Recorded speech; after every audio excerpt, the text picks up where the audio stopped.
Ce point de presse, évidemment, je répondrai aux questions que vous voudrez bien me poser. Sur le premier point, il a circulé dans tous les journaux, enfin au départ, évidemment, les journaux de l'opposition, sur la lettre d'intention que j'ai signée en tant que directeur de cabinet à propos de l'avion qui a été commandé. Mais ce qui n'a pas été dit, c'est-à-dire qu'on a choisi une lettre, mais il y en a deux autres. Ce n'est pas une lettre, il y en a trois. La première, c'est la lettre d'intention que j'ai signée en tant que directeur de cabinet en date du 16 juillet 2013. Là, voilà. Voilà ma signature. Bon, elle a été publiée dans tous les journaux. Tout le monde la connaît. Et ce qui m'a amené à précipiter cette intervention, ce que je n'aurais pas répondu si c'était encore les ragots des journaux, de certains journaux. Mais comme le chef de l'opposition en a parlé, ça prend une certaine proportion. Donc voilà, ça c'est celle que j'ai signée en tant que directeur de cabinet. Cette lettre d'intention, c'est la première, 16 juillet 2013. Mais curieusement, on considère que c'est ça le marché. Une lettre d'intention n'est pas un marché, mais on considère que c'est le seul document unique qui a engagé le Niger dans cette transaction. Mais il y en a deux autres. Pourquoi on a trouvé celle-ci, on n'a pas trouvé les deux autres? À la date du 24 octobre 2013, une autre lettre d'intention a été faite, et celle-là n'est pas publiée. Curieusement, on ne l'a pas trouvée. Elle a été signée le 24 octobre 2013 par mon successeur comme directeur de cabinet du président de la République, Seydou Sidibé. Celle-là, elle n'existe pas. Pourquoi? Je ne sais pas. Pendant longtemps, il n'y a que ce seul document sur la base duquel on a dit que ce marché a été fait. Donc ça, c'est le deuxième document. En date, c'est la lettre d'intention, la deuxième lettre d'intention, en date du 24 octobre 2013, qui a été signée par mon successeur. Et ensuite, après cette lettre d'intention, il y a la troisième, qui est le marché lui-même. Le marché négocié par entente directe avec mise en concurrence, marché numéro 600/13/MF/DGCF, et qui a été signé, voilà les signatures, ça c'est le marché. Parce que les lettres d'intention, ce n'est pas des marchés, je vais vous expliquer. Ça c'est le marché, qui a été signé par le ministre de la Défense nationale, visé par le contrôleur financier, approuvé par le ministre des Finances. Vous aurez ça. Vous pouvez prendre la photo. Donc voilà, il y a trois documents. Et jusqu'ici, on n'a parlé que d'un seul. Celui, le premier, on n'a pas parlé du deuxième, et encore moins du troisième qui lui fait foi. C'est celui-là, le marché. Et ils sont différents. Donc les dates là ont une explication et je vais vous expliquer. La première, la lettre d'intention que j'ai signée, en tant que directeur de cabinet, bien sûr, à l'époque, qui date du 16 juillet 2013, elle fait suite à la loi de finances initiale 2013. Cette loi de finances initiale 2013 inscrivait 21 milliards pour acheter deux avions. 14 milliards pour l'avion présidentiel et 7 milliards pour l'avion de la DGDSE, la Direction générale de la documentation et de la sécurité extérieure, qui est logée à la présidence. 7 milliards. Cet avion, les deux avions, aujourd'hui, sont là à Niamey. Parce que j'ai lu dans les journaux qu'il y a un seul qui est venu, il n'y a que l'avion présidentiel. Non, l'autre est là. Le deuxième avion est là, l'avion de la DGDSE. Mais évidemment, on ne va pas faire de la publicité pour cet avion-là, parce que c'est un avion espion. Il a coûté 7 milliards et 14 milliards. Donc, je fais une parenthèse sur cet avion, puisque j'ai vu partout, cet avion n'existe pas, etc., etc. Cet avion existe bel et bien. Il est même venu avant le Mom Greboun. Il est là. Mais évidemment, vous ne pourrez pas le visiter parce que c'est un avion secret, c'est un avion espion. Le gouvernement du Niger, depuis la guerre en Libye, à partir de la fin 2011, a décidé, le président de la République a décidé que nous nous dotions nous aussi de nos propres capacités de renseignement aérien à partir d'une image, de l'imagerie aérienne en temps réel, pour la défense nationale, logée à la Direction générale de la documentation et de la sécurité. C'est un avion qui est là, bourré d'électronique, pour prendre des images en temps réel. C'est des drones, mais avec un pilote. Voilà. Nous aussi, c'est pour avoir des capacités autonomes de renseignement et d'imagerie aérienne en temps réel pour la défense nationale. Maintenant, puisque l'opposition en parle, je pense que la commission de défense de l'Assemblée nationale a le pouvoir d'aller voir cet avion-là et ses installations. Les membres de l'opposition en font partie de cette commission de défense, ils n'ont qu'à le demander. Je pense que personne ne pourra s'opposer à ce que des parlementaires aillent le voir. Évidemment, il n'y aura pas de visite de journalistes. Donc cet avion existe. Hein? Donc voilà, donc il y a eu 2 avions. Donc il était inscrit dans la loi de finances 21 milliards initial, 14 milliards pour l'avion présidentiel et 7 milliards pour l'avion de la DGDSE, l'avion de reconnaissance, l'avion espion. Donc 14 milliards, ça ne suffisait pas. Les négociations étaient déjà avancées parce qu'un avion, ça ne s'achète pas comme ça, ce n'est pas comme des cacahuètes. Donc, et c'est ainsi que, pour pouvoir, sur le même avion qui est venu là, il coûtait 21 milliards, 20 milliards 800, j'ai arrondi à 21 milliards. Donc 14 milliards ne suffisent pas. Et c'est ainsi qu'on a fait une première lettre d'intention, un premier montage, pour dire que, bon, tiens, la lettre d'intention d'abord, c'est, je vais vous expliquer tout à l'heure, ce n'est pas un marché. Ce n'est pas du tout un marché, c'est une lettre d'intention, comme elle le dit, et je vais vous expliquer ça tout à l'heure. Les 14 milliards ne suffisant pas, évidemment, le premier montage, c'est de dire, bon, on n'a pas les moyens de payer ça, mais on assure au propriétaire que nous allons payer une partie sur fonds propres, une partie par emprunt. Par emprunt, mais un emprunt à court terme. Un emprunt sur 2 ans, en trouvant quelqu'un qui peut nous prêter de l'argent pour compléter le financement sur 2 ans. C'était ça la première lettre d'intention. Ça ne pose aucun problème de faire des achats comme ça, quand on n'a pas les moyens immédiats, ou bien quand on ne veut pas mobiliser des ressources, on emprunte, mais à très court terme, on rembourse, même si c'est à des taux plus élevés. Puisque plus c'est court, plus le taux est élevé. C'est comme ça. On avait fait ça, et je finis d'abord sur ça, et vous verrez qu'on a remis ça en cause par la deuxième lettre d'intention. Je reviendrai là-dessus, qui remet ça en cause. Donc, on a regardé ça, et je vais vous dire ce que c'est qu'une lettre d'intention. C'est-à-dire que ceux qui sont derrière ces informations-là, ils profitent de l'ignorance des gens pour leur faire croire implicitement qu'une lettre d'intention, c'est un marché. Vous voyez bien qu'après cette lettre d'intention, il y a eu le marché.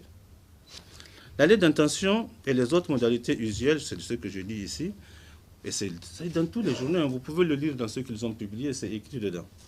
Pour des transactions de cette nature telles que stipulées au contrat d'achat et de vente à conclure entre les parties. Le contrat d'achat et de vente est à conclure entre les parties. Et on dit le vendeur et l'acheteur conviennent que le vendeur aura l'obligation de vendre, que l'acheteur aura l'obligation d'acheter l'avion, aux termes et conditions ci-après, sous réserve, c'est extrêmement important, sous réserve de la signature d'un contrat d'achat et de vente d'avion définitif entre les parties. Sous réserve, c'est ça les lettres d'intention, toujours. Sous réserve du contrat d'achat à venir et de vente. Et il y a même ensuite, à l'époque, le montage qui a été fait, il y avait une société qu'on a fait, Afribridge Capital, qui est domiciliée à Dubaï. Et c'est cette société qui devait avancer l'argent auprès de laquelle on devait emprunter. Ce n'est pas aux îles Caïmans. C'est le propriétaire de l'avion qui a domicilié ses comptes aux îles Caïmans. Ce n'est pas l'intermédiaire. Là, ça, c'est un fonds, un Afribridge Capital, qui est à Dubaï, qui devait prêter la différence. Donc, elle intervient, l'acheteur contribuera, etc. Au coût total de la transaction, le reste sera couvert par le financement qui sera arrangé par Afribridge. Donc voilà. Donc, c'était un prêt pour la différence, puisque c'était 14 milliards à la loi de finances initiale. Et vous voyez toujours, comme c'est une lettre d'intention ici, la présente lettre d'intention au point 7 n'est pas et ne doit pas être interprétée comme étant un engagement de l'acheteur d'acheter l'avion. C'est écrit noir sur blanc dans le document qui est publié dans tous les journaux. Mais bon, les gens ne veulent pas lire, ils lisent une partie et ils font croire que c'est ça. Je le répète, la présente lettre d'intention n'est pas et ne doit pas être interprétée comme étant un engagement de l'acheteur d'acheter l'avion. En outre, il a entendu qu'aucune partie n'encourra d'obligation vis-à-vis de l'autre à raison de la présente lettre d'intention. Voilà. C'est clair et c'est net. Voilà la vocation d'une lettre d'intention. C'est-à-dire on fait une option, mais ce n'est pas un contrat, ce n'est pas un marché. Donc après avoir fait cette lettre d'intention qui date, je rappelle, du 16 juillet, le gouvernement a changé d'option et il y a eu la loi de finances a décidé d'acheter l'avion totalement sur fonds propres. Donc cette lettre d'intention, il n'y a pas eu de marché après cette lettre d'intention. Elle a été mise de côté. Et c'est ainsi qu'il n'y a pas, il y a eu la deuxième lettre d'intention. La voilà. Et elle est signée. Là, je n'étais plus au cabinet. C'est le 24 octobre 2013. Et c'est mon successeur qui l'a signée. Elle est là. Et là, vous voyez, dans cette deuxième lettre d'intention, puisqu'il n'y a pas de prêt, c'est le vendeur et l'obligation conviennent que le vendeur aura l'obligation de vendre et que l'acheteur. Sous réserve, c'est toujours les mêmes, de la signature d'un contrat d'achat et de vente d'aéronefs définitif entre les parties, etc. Après, comme tout à l'heure. Mais, c'est le même prix. Donc, là, le Afribridge disparaît, puisqu'il n'y a pas d'intermédiaire de quelqu'un qui va nous avancer de l'argent et qu'on va rembourser après. La présente lettre d'intention n'est pas et ne doit pas être interprétée comme étant un engagement de l'acheteur d'acheter l'aéronef. C'est dans toutes les dispositions de lettre d'intention. Ici aussi au point 7. Mais pour tout le reste, cette lettre d'intention, c'est la dernière, elle a été faite, elle a été signée le 24 octobre. Évidemment, elle annule l'autre. Et les dispositions changent. Et là, c'est totalement sur fonds propres. Elle sera à votre disposition. Et après cette lettre d'intention, évidemment, Afribridge, là, il n'est plus question dans la deuxième lettre d'intention de prêt. Et voilà le marché, qui lui a été signé le 16 décembre, je crois, oui, le 16 décembre 2013, après la deuxième lettre d'intention. Donc celle-là a été suivie des marchés. La première n'a pas été suivie des marchés. Et voilà le marché qui est là, et qui, lui, transforme la lettre d'intention en contrat. Voilà. Et là, on a toutes les dispositions sur le marché. Donc là, c'est totalement sur fonds propres. Entre-temps, il y a eu la loi de finances rectificative qui met maintenant 21 milliards totalement pour l'achat de cet avion-là. Étant entendu que les 7 milliards ont été réservés à l'achat de l'avion de la DGDSE qui est présent. Ce qui fait qu'aujourd'hui, nous avons 2 avions. C'est bien compris. Je crois qu'il ne faut pas qu'il y ait d'ambiguïté. Et voilà le contrat qui fait donc les 41 millions de dollars. 41 millions 700, soit 20 milliards 850 millions de francs CFA. C'est ça le marché bénéficiaire président de la République, marché négocié. Vous voyez bien, fourniture d'un aéronef. Bénéficiaire président de la République. C'est important cet détail-là. Procédure marché négocié par entente directe avec mise en concurrence, le fournisseur, etc. Il Caïman, c'est ça, le fournisseur, c'est un riche machin qui est là-bas, bon, c'est lui qui. Mais de toute façon, la procédure, je ne vais pas discuter, parler de ce qui a été fait. Des gens plus compétents que moi ont parlé de toute la procédure, des discussions budgétaires qu'il y a eu, etc. Il y a les minutes de discussion et des débats parlementaires, les interventions des uns et des autres. C'est transparent, les gens peuvent aller voir. Et d'ailleurs, c'est ce que, puisque la propagande qui a été faite ici, les gens du FMI ont pris les journaux d'ici et ont cru que c'était vrai. C'était simple, il suffisait de sortir ces documents-là pour leur donner. Et il suffisait de passer les minutes des débats parlementaires et puis les débats étaient clos là-bas. Ici aussi, il faut que ça soit clos. Enfin, en tout cas pour les gens honnêtes. Maintenant, les gens qui ont envie de continuer à mentir, ils peuvent continuer à mentir. Mais au moins, ceux qui sont honnêtes auront eu l'information et sauront à quoi s'en tenir. Donc ça, je ne reviens pas dessus, sur tout ce qui a été dit. Et voilà, donc le marché est là, sur les 20 milliards 800 millions, uniquement pour l'avion. Et les pièces contractuelles, c'est pour dire ce que c'est qu'une lettre d'intention. C'est-à-dire les pièces contractuelles sont le présent marché, les lettres d'invitation à soumissionner adressées aux fournisseurs, la décision, etc., le PV de synthèse de négociation, les PV individuels de négociation, la facture du candidat retenu, les factures concurrentes non tenues, l'avis de conformité de la DGCMP sur la procédure qui a eu lieu, la lettre de notification à l'adjudicataire, les lettres aux soumissionnaires non retenus.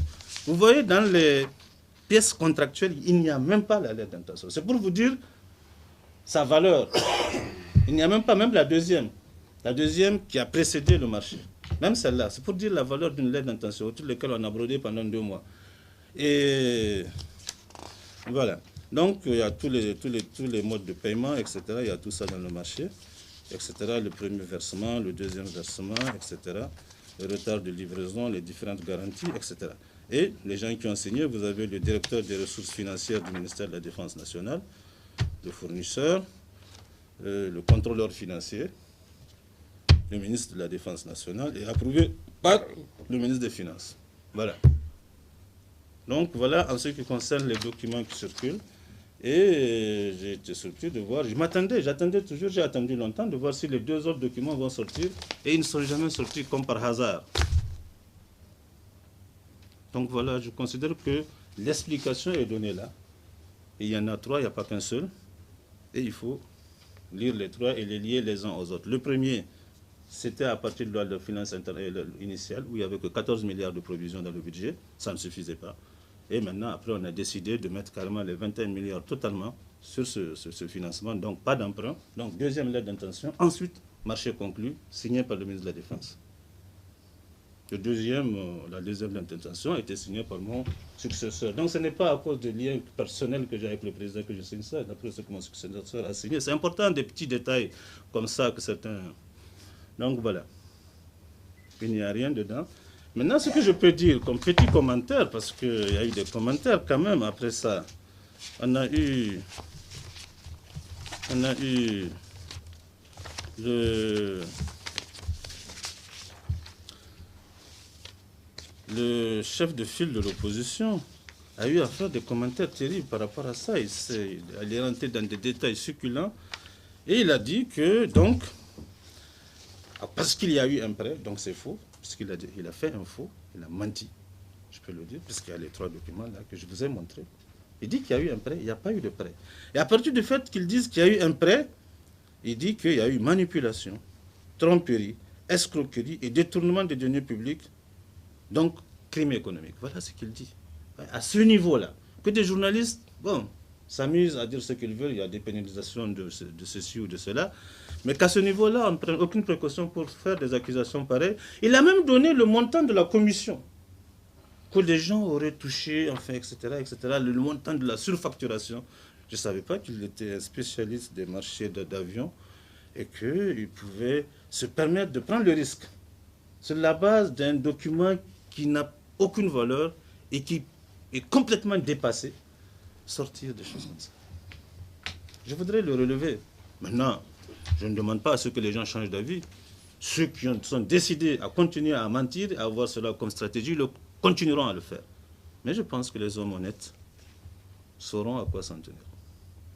Donc voilà pour cette question et pour ces différents documents. Je ferai copie la presse écrite. Normalement, certainement, nous, je ne devais pas publier ça, je ne devais pas faire publier ça, ce n'est pas des documents à publier. Mais enfin, au point où on en est, je pense que les gens doivent avoir accès à ce type de documents. Maintenant, cela étant dit, je profite puisque j'ai dit que j'ai la parole, je vais parler du mémorandum. Il y a eu dans la presse, ils ont sorti un mémorandum à l'intention des chancelleries, à l'intention donc des ambassades et de l'étranger, pour donner la situation au Niger. Je rappelle que ce genre de procédé a été utilisé 2 fois par l'opposition. La première fois, c'était après le hold-up du général Balé, paix à son âme, dans des conditions particulières.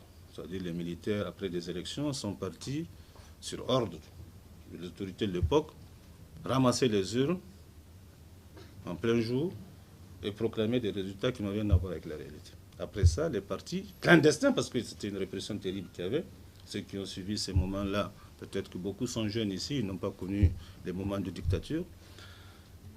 On a fait un mémorandum à cette époque-là pour expliquer ce qui s'est passé au Niger. La deuxième fois qu'on a fait un mémorandum, c'est après un événement comparable, un autre coup d'État, cette fois-ci de M. Tanja Mamadou, vous vous rappelez du président Tanja, qui a décidé de démolir les institutions et qui a fait son Tazarchi, qui a démoli toutes les institutions, et puis qui a, comme ça c'est récent, les gens s'en souviennent, et on a fait un mémorandum. Donc chaque fois qu'on a fait un mémorandum, c'est dans une situation où les institutions ont été menacées, on est sorti totalement du cadre de la République et de la démocratie. Donc eux, ils font ça parce qu'ils croient, ils veulent faire croire qu'on est dans une situation exceptionnelle au Niger. Le Niger n'est plus une démocratie, n'a plus un gouvernement démocratiquement élu, est sorti du tempo démocratique. Et voilà, ils agissent comme s'il n'y avait pas un régime, un pouvoir légitime, démocratique, dont le mandat court encore, le mandat normal, le tempo démocratique, le mandat des 5 ans court. Non, non, ils sortent de ça.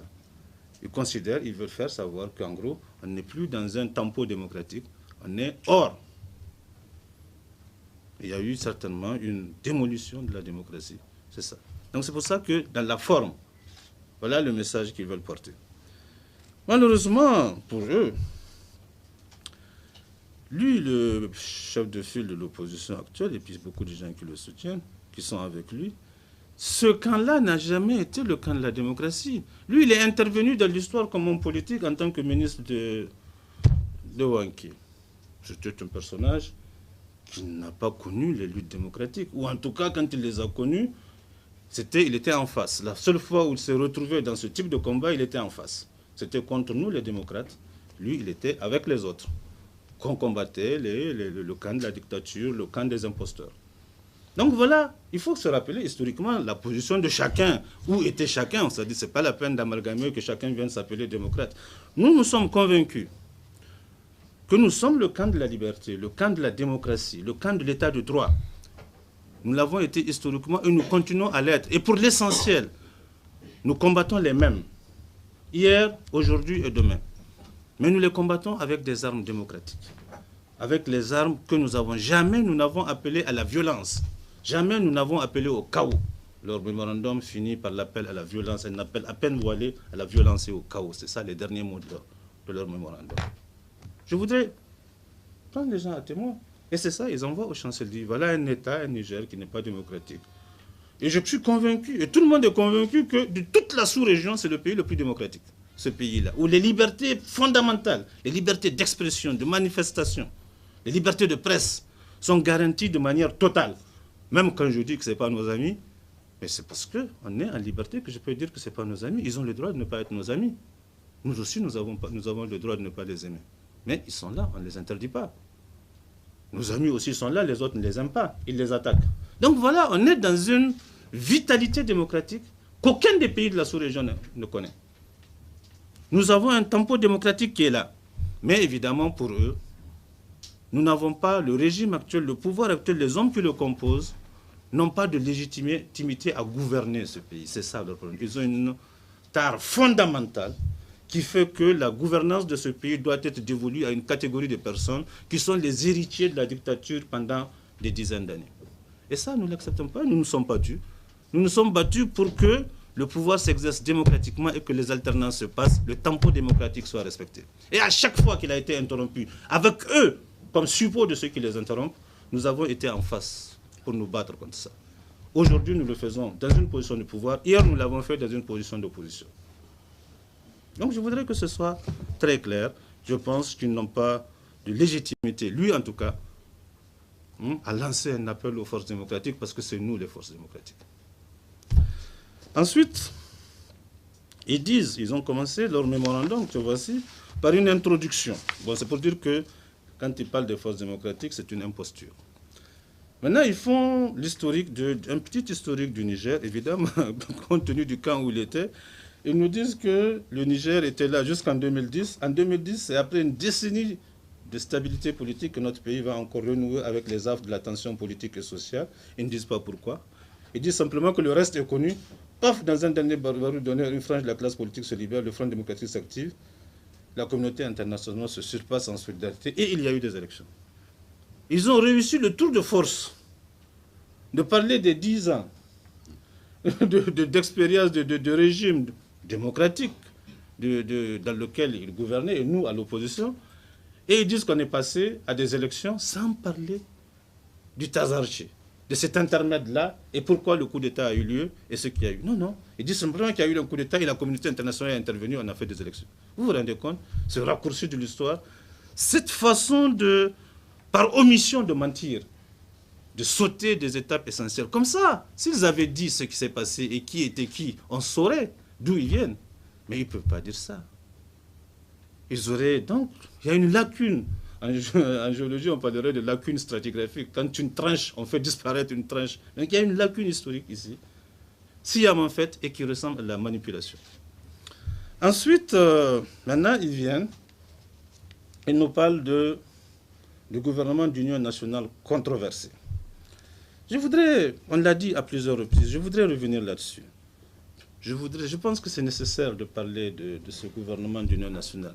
Vous savez, et ça permet de savoir les calculs des uns et des autres, parce qu'à la fin, ils concluent qu'on est en train de démolir les partis et que ceci, cela. Donc c'est pour ça que je voudrais en parler, pour que les gens... Je vais aller rapidement, je vais dire ça en quelques phrases, pour ne pas monopoliser le temps. À un certain moment, le fugitif était en train de préparer, avec ce chef de l'opposition-là, une cohabitation pour octobre. Ce n'était un secret de polichinelle. C'était pas, tout le monde le savait. Il le disait presque. Vous voyez les journaux qui le supportaient, comment pendant un an, alors qu'il était dans la majorité, systématiquement, ils attaquaient le président de la République et le gouvernement dans lequel ils étaient. Pendant un an, systématiquement. Face à ça, et puis on est informé quand même des tractations qu'il est en train de faire, le président l'a appelé. On l'a déjà dit, mais je vais le répéter. Pour lui dire, même monsieur le président de l'Assemblée, écoutez, c'est pas la peine qu'on perde du temps, qu'on se chamaille, qu'il y ait des choses comme ça, qu'on entre dans une phase d'instabilité. Moi, je propose un gouvernement d'union. Il a appelé Bazoum, qui était président du PNDS, donc les deux forces principales de la majorité, pour leur proposer ça. Lui, il s'est opposé. Un mois après, il va à l'Assemblée pour dire qu'il appelle à un gouvernement d'union. Le président prend ça au bon et il engage les discussions avec le chef de file de l'opposition, avec Seynou Omar. Mais il pensait que ces discussions n'allaient pas aboutir. Mais ces discussions ont abouti. On a fait 2 mois de négociations avec, dans sa délégation, celui qui dirigeait sa délégation, la délégation du MNSD, c'était Albade Abouba. Celui qui dirigeait la délégation du président, c'était moi. On a fait 2 mois de discussions sur tous les plans. Il y avait le président du groupe parlementaire actuel de l'ARN, Tidjani, qui faisait partie de leur délégation, etc. Mais on est arrivé à un accord total. Et le 25 juillet, le MNSD a adopté cet accord-là. Le bureau politique du MNSD a une voix près. Je ne dirais pas qui, pour ne pas dire qu'on veut créer des problèmes entre eux. Et l'accord était acquis, nous avons informé, il y avait un protocole de mise en œuvre de l'accord. Ce protocole prévoyait que nous informions notre camp, eux, ils informent leur camp. Donc notre camp, on a vu, donc, bien sûr, le MANA, le principal, et les membres de la majorité, les partis de la majorité, pour leur proposer ça, ils ont accepté. Lui, il devait le faire. Et en ce moment, effectivement, comme il ne pensait pas que l'accord allait aboutir, il n'a pas prévenu ses amis, les membres de son bureau politique, tous ses vice-présidents. Il ne les a pas prévenus qu'il avait un accord caché avec Hama, qui devait aboutir en octobre à un changement de majorité, à une mise en cohabitation du président de la République en octobre, la session d'octobre qui suivait, d'octobre 2013. Évidemment, il se retrouvait dans une situation, il vient, il nous pose, au dernier moment, débat qui n'a pas eu lieu pendant notre discussion, parce que la seule question qu'ils ont posée, où il y a eu beaucoup de débats, c'est qu'ils ont demandé la dissolution de l'Assemblée. La dissolution de l'Assemblée, on a répondu que vraiment, ce n'est pas possible, etc., pour de plusieurs raisons. Et finalement, ils ont accepté la dissolution, qu'on ne dissolve pas l'Assemblée. Mais il n'a jamais posé le problème du Premier ministre. On avait même discuté à part sur son statut à lui. Mais tout ça, il pensait que finalement, ça va échouer. Mais ça n'a pas échoué. Et tous les vice-présidents du MNSD avaient acté l'accord. Donc maintenant qu'il était conseillé, il dit que, il demande le poste de Premier ministre. Évidemment, dans leur esprit, avec Hama, dans leur complot, ce serait un Premier ministre de cohabitation. Évidemment, le président a rejeté ça, a dit que ça n'a pas été l'objet de la discussion. Ses amis aussi ont dit qu'il n'a jamais posé la question. Et il a refusé de convoquer une réunion du bureau politique.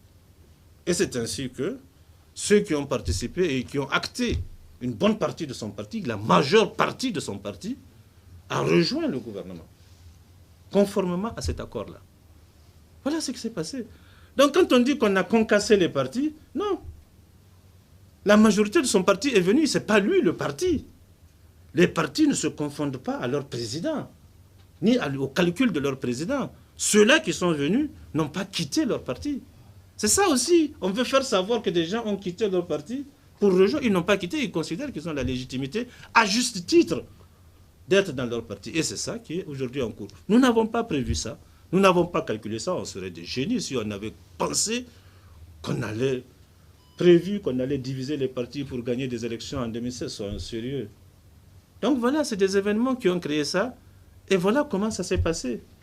Donc il n'y a pas, parce qu'ils disent que voilà, donc cela s'est passé et c'était dans un dessein de concasser les partis. Il n'y a pas eu de décret qui divise le MNSD et qui divise CDS, qui divise quelques partis que ce soit. C'est des situations historiques qui ont amené ces questions-là. Et aujourd'hui, je ne suis pas convaincu, et je suis plutôt totalement convaincu que la légitimité se trouve du côté de ceux qui sont aujourd'hui au gouvernement, à nos côtés. Je le dis à l'aise.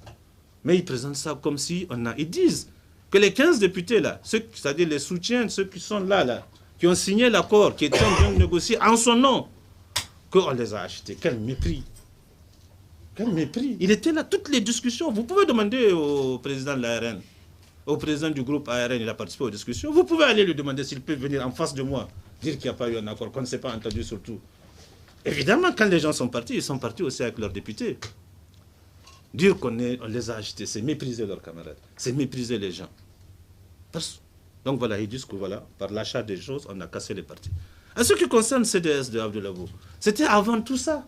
Vous vous rappelez, pour ceux qui sont plus anciens, au lendemain du coup d'État, il y a eu une grande réunion de c'était la CFDR à l'époque. Les leaders, chacun a signé l'engagement de soutenir celui d'entre nous qui serait au second tour le mieux placé. Abdoulabou était là, Maman Ousmane était là, il avait signé. Vous vous rappelez? C'était une cérémonie au Palais des Sports. Le 17 juillet. Voilà, vous avez plus de mémoire que moi. Moi, j'étais là assis. Mais, donc voilà. Et c'est à la suite de ça, lui tout seul, sans convoquer d'instance du CDS, alors que le CDS avait participé, avait signé, c'était lui-même qui avait signé. Paf, il fait une pirouette. Évidemment, certains ont dit qu'ils ne sont pas d'accord.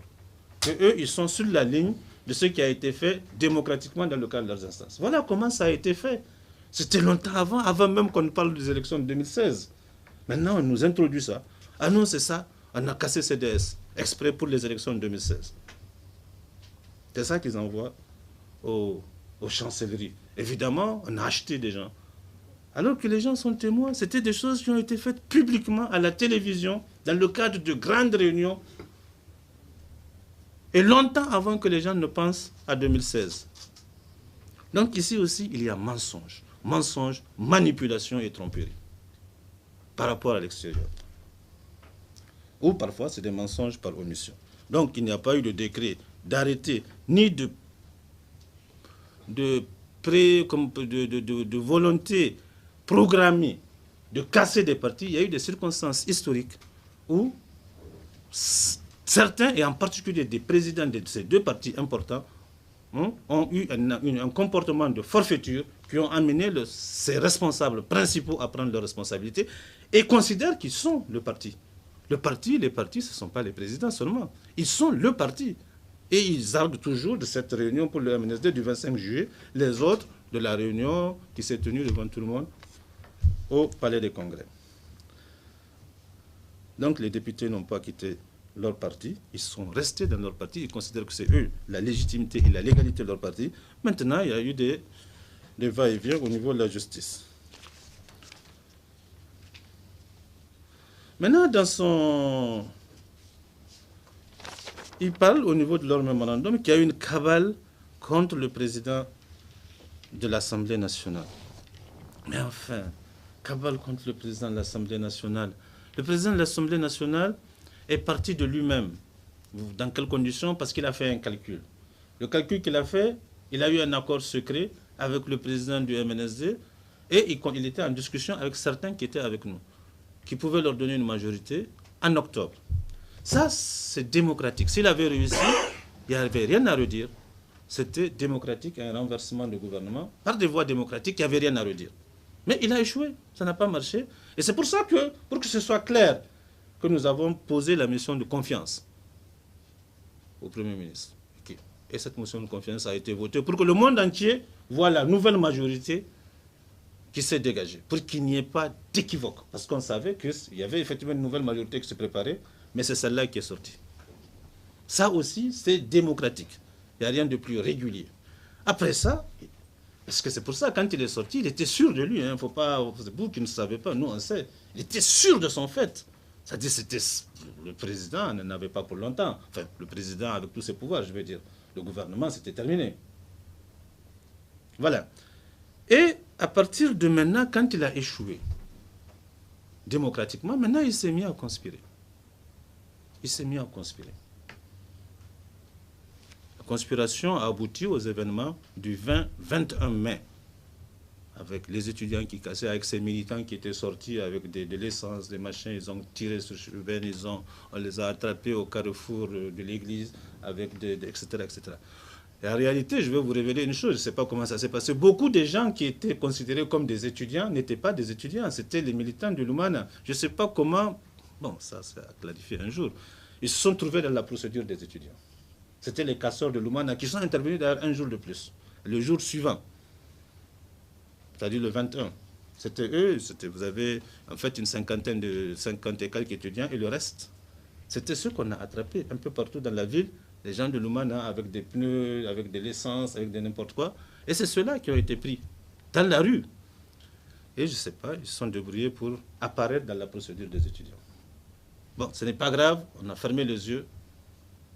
Et on a, effectivement, comme on les suivait, on a cassé net ce projet insurrectionnel. Et là, ce n'était pas démocratique. Et c'est ça, à partir de ce moment-là, effectivement, il était tout à fait légitime de penser que nous devions le débarquer par des voies régulières de la tête de l'Assemblée. Mais ce que nous ne savions pas, enfin ce que nous avons su après, nous avons compris, je vais en parler quand je vais parler de lui, c'est qu'il s'est ingénié, depuis qu'il est arrivé, comme il a tellement prévu à neutraliser les effets de la disposition constitutionnelle qui prévoit la destitution du président de l'Assemblée nationale à travers le règlement intérieur, parce qu'à l'époque, quand on était ensemble, on ne lui refusait rien. Pour pouvoir modifier le règlement intérieur, c'était passé de la majorité simple à la majorité de 2/3 qu'il a mise, etc., etc. Il a tellement serré les vis, il a tout changé. La seule chose qu'il a oublié de changer, et c'était peut-être, il allait le faire si on lui avait donné le temps, malheureusement il a quitté trop tôt, il aurait pu le faire, c'est qu'il avait oublié qu'il y a encore la disposition qui reste, c'est qu'entre deux sessions, le bureau de l'Assemblée peut lever l'immunité. Sinon, l'immunité aussi, avant, quand nous on était députés, c'était la majorité simple. C'est avec lui tout ça. Il fallait neutraliser tout. Empêcher, c'est-à-dire donner l'impunité totale aux députés, il pensait à lui. Empêcher, neutraliser la disposition constitutionnelle, etc., etc. Donc il restait ça, il a oublié. Et bien voilà, le gouvernement a utilisé ça. Donc je reviendrai là-dessus.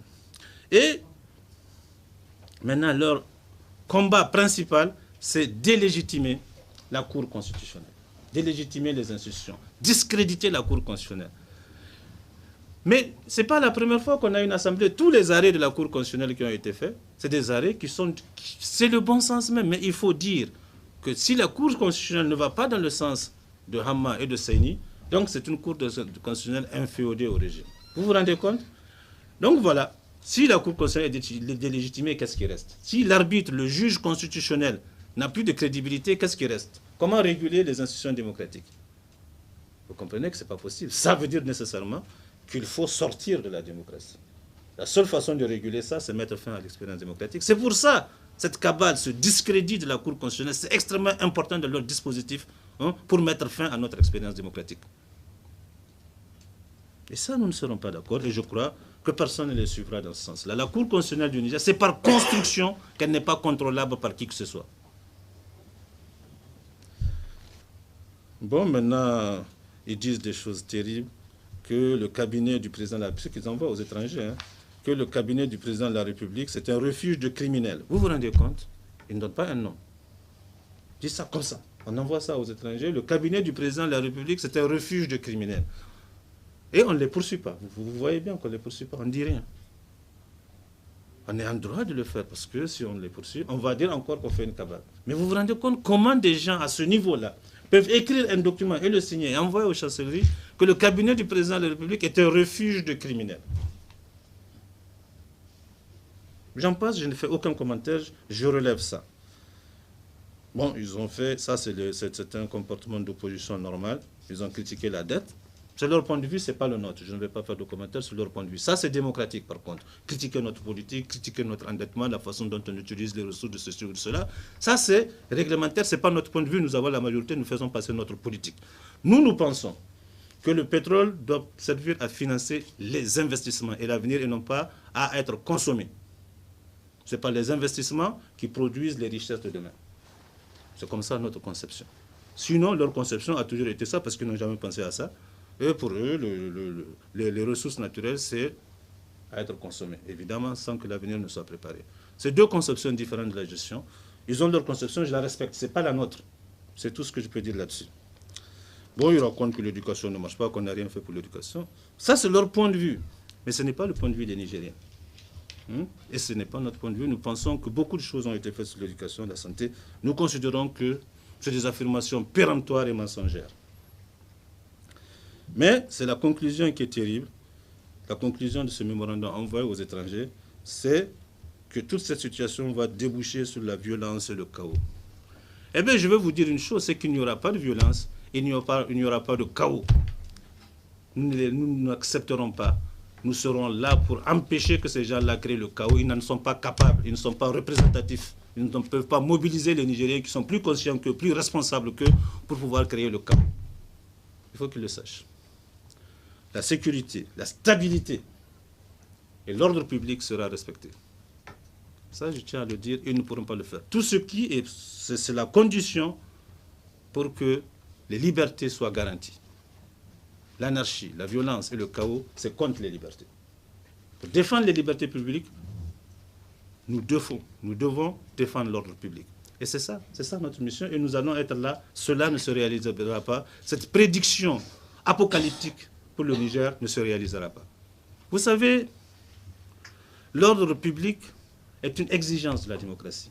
Ce n'est pas seulement les régimes de dictature qui doivent garantir la sécurité, la paix et l'ordre public. Il faut que la démocratie soit capable de le faire. Il faut qu'elle le fasse encore mieux, dans le respect des lois, dans le respect des libertés. C'est très difficile. Concilier la liberté et l'ordre. Et c'est ça que nous allons faire. Et c'est ça que nous faisons, dans le respect des lois. Donc, les prédictions de violence et de chaos, eh bien, nous les mettrons en échec, elles ne se réaliseront pas. Inch'Allah. Donc, voilà pour le mémorandum. Excusez-moi, bon, je crois que je vais aller vite. Maintenant, il y a Seynou Marou, je vais aller très vite aussi, ou bien c'est... Donc, il y avait le contrat, il a fait ce message à la nation pour, dit-il, rendre compte de ses contacts avec le président. Vous savez, ces rencontres mensuelles qui se faisaient avec le président sont des rencontres à la demande du président. Il voulait continuer ce qu'il faisait avec Tanja pendant le moment où le régime de Tanja, où nous on était de l'opposition, était démocratique. Pas pendant le Tazaché, bien sûr, quand il est sorti de la route, évidemment, nous l'avons combattu de manière appropriée. Donc, ils ont décidé, pendant cette période-là, le moment de l'insurrection qu'ils ont programmé, là, de stopper. Ils ont dit ça publiquement, qu'ils rompent, c'est lui-même qui a dit ça avec mépris, qu'ils rompent le contact avec le président. Il a dit ça publiquement aux journalistes. Tout le monde a entendu. C'est lui qui a dit ça. Le président n'a rien dit. Et là, subitement, il demande au président qu'il veut le rencontrer. Ah, le président le reçoit parce qu'il ne peut pas ne pas le recevoir. Il ne peut pas ne pas recevoir quelqu'un qui est chef de l'opposition, qui dirige, ne serait-ce en tout cas qu'une fraction de parti, qui dirige en tout cas quelque chose qui a une certaine représentativité politique. Le président, même demain, même après ça, le président va le rencontrer chaque fois qu'il le demandera. Je suis déçu de ne pas le voir. Mais parce que tout simplement, ils ont eu quelque part un peu honte.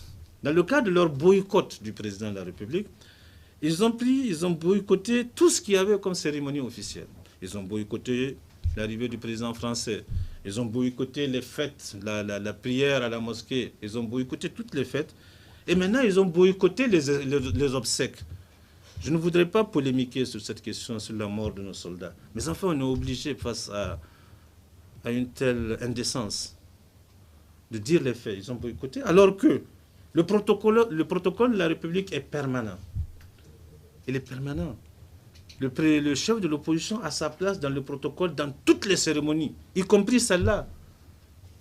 Peut-être voudrait-il qu'on lui fasse un faire-part. Est-ce que pour les décès, on fait des faire-part? Les gens viennent quand il y a des décès. Et il a sa place dans le protocole. C'est un protocole, c'est un décret qui a établi ce protocole. Qui va oser le chasser s'ils viennent? Qui va oser les chasser? Mais soyons sérieux. Donc vraiment, il ne sait pas quoi dire. Il aurait dû s'arrêter à dire « je suis venu présenter mes condoléances » et m'excuser de n'être pas venu aux condoléances officielles. Un point, un trait, je ne vais pas commenter. Je ne voulais pas avoir à faire de polémique là-dessus. Mais dire qu'on nous a écartés, comment peut-on les écarter alors que le décret est là? Mais ils étaient dans leur logique de boycott de l'ensemble et ils ont commis l'indécence de prolonger leur boycott à ces malheureux événements. Ensuite, dans son message à la nation, il parle de la situation dramatique de la gouvernance au Niger. Vous voyez, les superlatifs, c'est-à-dire les qualifications outrancières de la situation, c'est-à-dire l'absence totale de mesures, Il l'a dit malheureusement pour lui au lendemain de la publication de l'indice Mo Ibrahim sur la gouvernance. L'indice Mo Ibrahim, c'est au-delà de l'IDH. L'IDH en fait partie, mais ça qualifie la gouvernance et l'évolution des pays. Le Niger fait partie des 5 pays qui ont fait des progrès en matière de gouvernance. Ce qui contredit, je pense que c'est des gens complètement indépendants. Et lui, il vient sortir ça, dramatique. Et il donne les exemples qu'il donne, c'est celui-là. La paralysie du Conseil de la République. Les institutions sont paralysées, le Conseil de la République est paralysé. Je vais lui rappeler une chose, peut-être qu'il ne le sait pas. Le Conseil de la République, ce n'est pas une institution ou un organe qui a des sessions. Ce n'est pas des sessions. Il n'a pas de régularité de réunion. C'est un organe qui donne des avis au président de la République dans des situations, en cas de situation que le président est seul à juger du caractère grave pour la nation. C'est-à-dire le président a une situation qui se présente, le président décide, juge cette situation grave, estime que c'est grave, et il convoque le Conseil de la République pour prendre des avis qui lui permettent de prendre des décisions. Le président n'a pas jugé que le Niger est à feu et à sang, ou que la situation est suffisamment grave, ou que le Niger est paralysé pour pouvoir convoquer le Conseil de la République. Il parle de paralysie. Le Conseil n'a pas de session. C'est des institutions qui ont des sessions. Par exemple, l'Assemblée nationale, si les sessions n'arrivent pas à se tenir, là, il y a paralysie. Le gouvernement, il y a paralysie quand il n'arrive pas à tenir ses conseils des ministres. Je ne sais pas, telle autre institution. Ici, il n'y a pas de session. C'est le président qui juge l'opportunité de convoquer le Conseil de la République en fonction de ce qu'il juge grave ou pas. Point. Et là, c'est ça l'exemple qu'il donne. Bon, il donne les accusations habituelles, sans support, de mauvaise gouvernance, de cela. Je ne reviendrai pas dessus, mais je retiens quelques-unes. Il dit que la Constitution est systématiquement violée. Vous savez, ils ont saisi la Cour constitutionnelle qui leur a répondu non. Mais pour eux, ils ont le syndrome du Tazarché. Ils confondent la violation de la Constitution, la démolition par décret, où on a dispersé la Cour constitutionnelle, on a suspendu les institutions et tout ça. C'est ça qu'ils veulent confondre avec le fonctionnement régulier d'une démocratie dans son tempo normal. Il dit ça. Il dit ça comme ça. Effectivement, pour eux, ce n'était pas important, puisqu'ils étaient les artisans et les acteurs de cette démolition unique des institutions de la République, telle qu'elle a été faite en 2009. Ensuite, il parle du concassage des partis, j'en ai déjà parlé. Je vous ai dit le contexte historique. Ça, c'est ça le machin. On n'a pas concassé les partis. Les partis ont leur dynamique historique, etc., liée aux différents événements où nous n'avons rien à voir. Et évidemment, c'est ainsi. Il parle de l'immixtion du ministre de l'Intérieur dans le fonctionnement des partis politiques et des associations.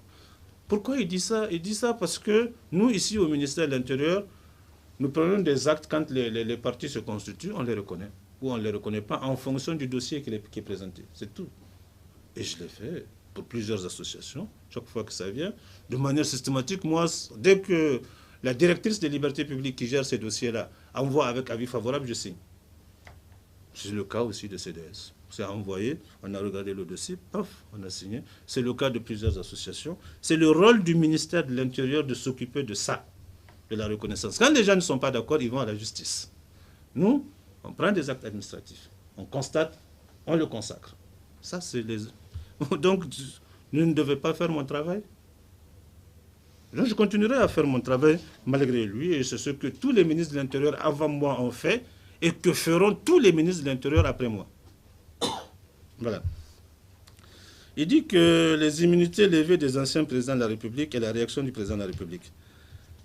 Il a dit, pour Tanja, son immunité a été levée suite à ces 400 milliards dont il a parlé. Je crois que c'est la demande du juge qui voulait comprendre. Parce que 400 milliards, c'est beaucoup d'argent. Il faut ouvrir une enquête. Une information judiciaire a été ouverte. Cela a été fait. Le président de la République, de toute façon, ne peut pas arrêter une procédure judiciaire. En ce qui concerne Maman Ousmane, le président de la République lui a dit qu'il n'était pas au courant. Il ne sait même pas. Mais il confond le rapport du président de la République actuel avec le rapport qu'eux, ils avaient avec la justice. Où le président de la République doit savoir tous les actes que prenne la justice, doit les superviser. Ce n'est pas possible. Ici, il y a une séparation réelle.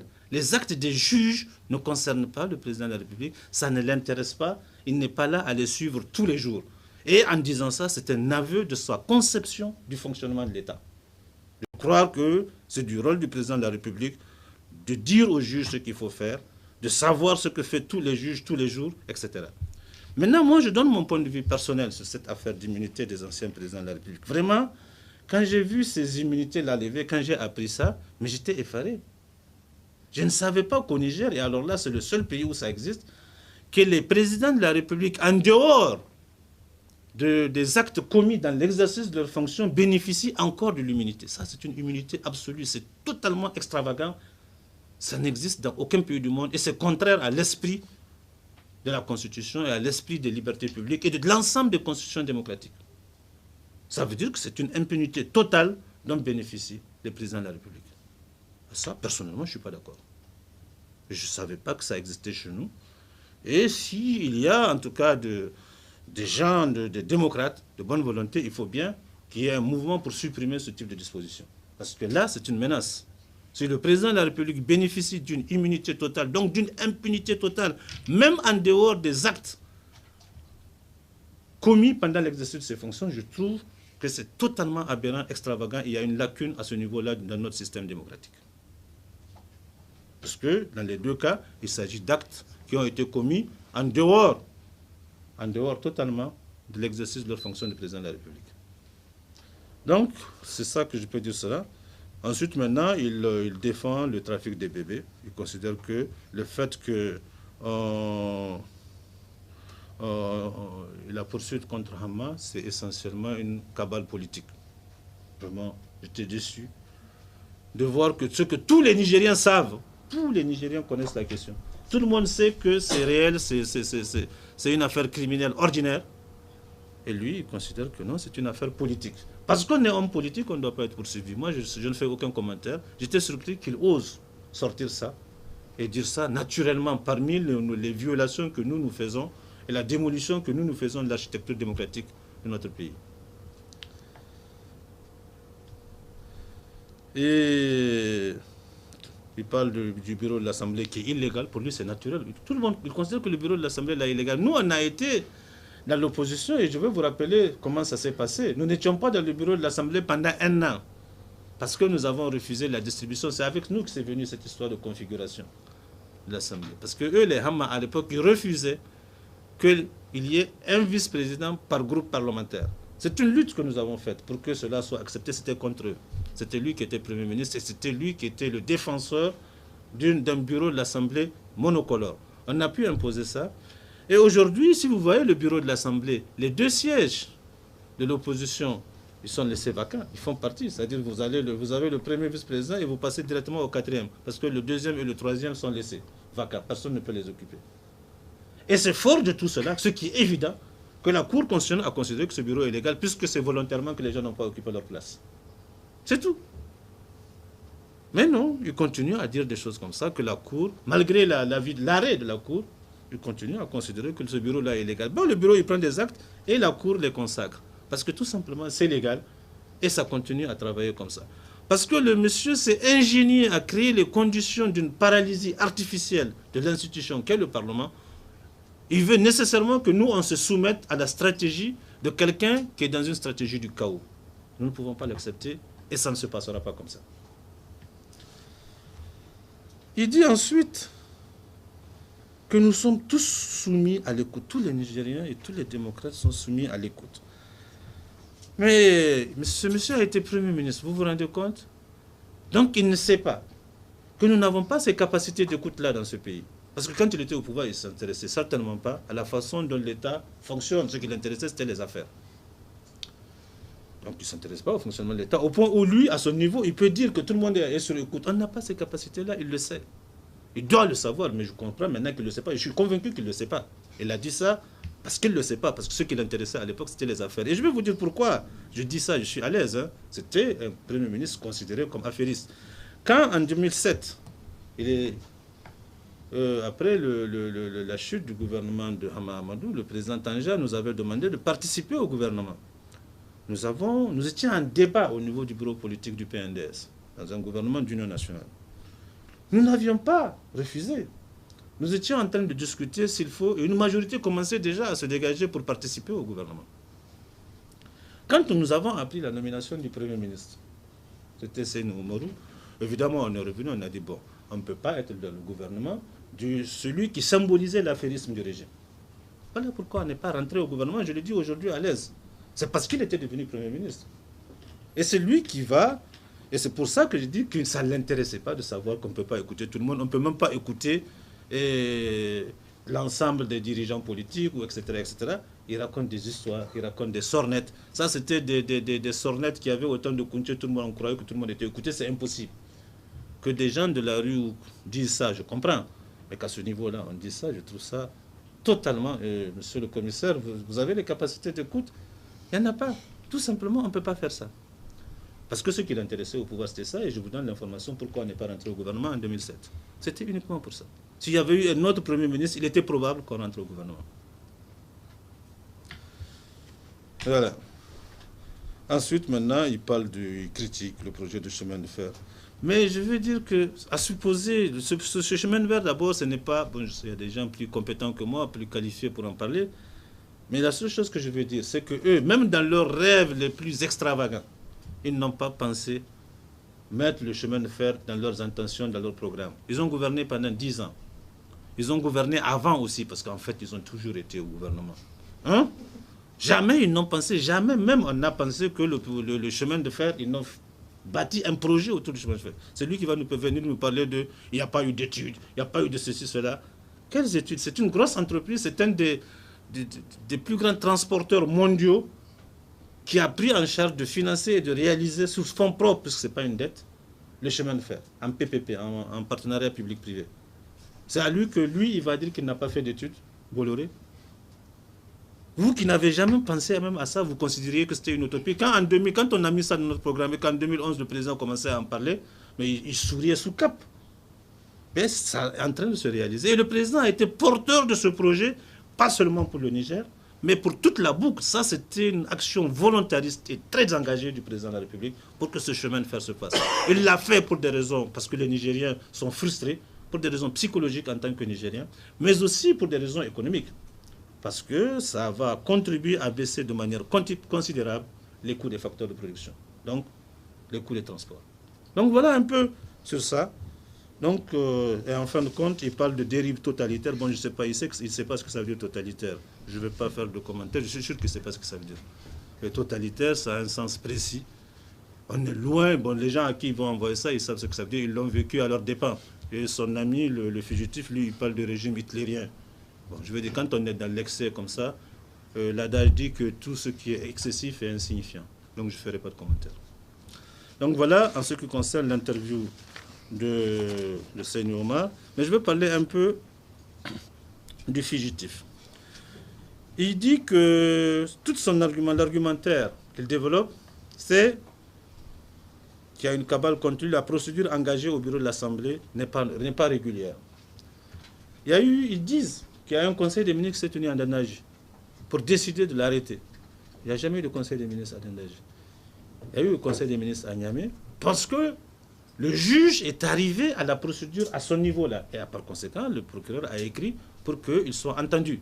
Et le procureur écrit au ministre de la Justice qui introduit ça au Conseil des ministres. Et c'est ce qui a été fait. C'est une procédure régulière et habituelle. Et le Conseil des ministres a écrit au bureau de l'Assemblée pour qu'il puisse être entendu. Mais c'est tout. Évidemment, dans la lettre, on dit pour qu'il puisse être arrêté. C'est comme ça, c'est ça les expressions. Et ce n'est pas la première fois qu'on le fait. On a eu ça à plusieurs reprises. Toutes les législatures ont eu à lever des immunités. Et c'est toujours la lettre, elle est dans les mêmes termes qu'elle est écrite, le Conseil des ministres qui envoie à le procureur, qui envoie au ministre, qui envoie au Conseil des ministres, le Conseil des ministres qui envoie au bureau de l'Assemblée. Et c'est comme ça que ça se passe. C'est ce qui s'est fait en ce qui le concerne. Il n'y a pas eu d'exception, c'est quelque chose d'habituel qui a toujours eu lieu. Mais effectivement, la seule chose qu'il n'a pas pu verrouiller, c'est que la disposition entre sessions que le bureau de l'Assemblée lève l'immunité permet de poursuivre un député existe. Il n'a pas verrouillé ça encore et c'est ça qui l'a frappé. Mais il n'y avait pas eu de mandat d'arrêt contre lui. Seul le juge pouvait sortir un mandat d'arrêt parce qu'il raconte qu'on a donné l'ordre, il y avait même des plans pour l'arrêter. Mais personne n'a été instruit en ce moment-là pour l'arrêter. Parce que seul le juge pouvait donner l'ordre de l'arrêter. Le jour-là, il aurait pu rester jusqu'au mandat d'arrêt dernier là, qui a été sorti. Personne ne le cherchait. Personne ne l'aurait cherché. Il aurait pu partir par l'aéroport, aller et revenir 1000 fois. Donc il a fait une dramaturgie autour de ça. Il est sorti clandestinement. Vous vous rendez compte? Donc personne ne le cherchait. Donc nous, ça ne nous intéresse pas, ça ne nous concernait pas. Le juge ne nous a pas demandé de l'arrêter. Donc voilà comment on construit un mensonge Et on fait des attitudes, et ensuite il dit qu'on se préparait à le prendre, à le déporter, à l'empoisonner. Je pense que tout le monde ici, on est tous d'accord que c'est complètement ridicule. Sauf s'il y a quelqu'un qui posera la question pour me dire comment on a voulu l'empoisonner, on va peut-être tenter de voir si, quelque part, on peut trouver une explication. Mais je pense que tout le monde est d'accord ici que c'est complètement ridicule, hein, que c'est dans son imagination. Même le projet de l'arrêté ne s'est pas formé. Le projet de l'arrêté ne s'est formé qu'à partir du moment où le juge a sorti le mandat d'arrêt. Et là, effectivement, s'il était là, on l'aurait arrêté. S'il vient ici, on va l'arrêter. Voilà. Mais avant, non, il n'y avait jamais eu de recherche. Personne ne l'a cherché, personne ne s'est intéressé à lui, parce que le juge ne l'a pas demandé. Donc, il s'est ingénié à neutraliser les dispositions constitutionnelles, je vous en ai déjà parlé. Maintenant, ce qu'il ne sait pas, c'est que, vraiment, je ne vais pas trop m'attarder sur ce qu'il a dit. De manière générale, il a dit, beaucoup de gens ont répondu, beaucoup de gens ont réagi. Vous avez écouté, il continue à dire la même chose sur les divers médias. Mais il ne s'est pas rendu compte. Moi, j'ai suivi un peu les journalistes quand ils lui posent les questions sur l'ADN, là. Mais chaque fois qu'il répond, je vois bien comment ils insistent. Il ne s'est pas rendu compte qu'ils sont en train de le ridiculiser. Il n'a pas réalisé, hein, quand il parle quand il développe son argumentaire sur l'interdit islamique de l'ADN et tout ça, c'est ce genre de choses. Ah, ils disent, ah bon, en islam, c'est comme ça. Vraiment, ils sont en train de s'amuser parce qu'il ne faut pas que les gens croient ici, qu'ils nous laissent croire que les gens le prennent au sérieux quand ils développent cet argumentaire-là. Personne ne le prend au sérieux dans cette cabale-là. Je crois qu'il l'a compris. Et je vais vous dire une chose, ce qu'il est en train de faire maintenant, sentant effectivement que son argumentaire est de plus en plus ridicule, et que cette cabale médiatique pour dire n'importe quoi sur le Niger, n'importe quoi sur cette affaire, n'a pas de lendemain. Aujourd'hui, ce qu'il fait, c'est qu'il est en train de recruter des mercenaires pour venir déstabiliser notre pays. Et bien là aussi, on l'attend. On les attend.